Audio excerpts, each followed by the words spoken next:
Вярвам, че Украйна има своето място, надявам се по-скоро, в Европейския съюз, но мой призив е такъв.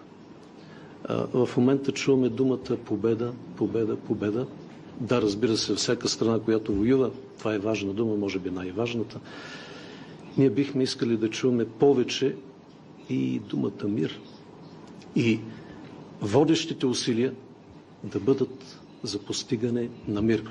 Аз вярвам, че ние не сме в момента използвали всички средства на дипломацията, за да работим в тази насока, а не задълбочаване на конфликта. Защото да, войната се води на територията на Украйна.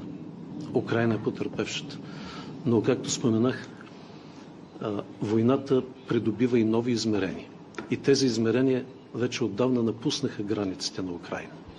Само да спомена за риска от радиоактивно замърсяване. Ние в България още носим последствията от Чернобил. И това е изключително важен въпрос и той вълнува не само България, той вълнува цяла Европа. Така че и в много други отношения, икономически, социални, политически, виждате какво се случва и в Европа. С инфлация, с растяща рецесия, с растящи социални напрежения, с растящ популизъм и вземане на надмощие на радикални партии. Така че ние трябва да мислим не просто за Украйна.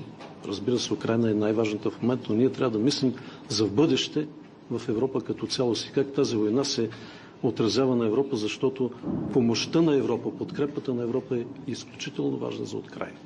И тя ще бъде важна не само в войната, а и за възстановяването на самата Украйна.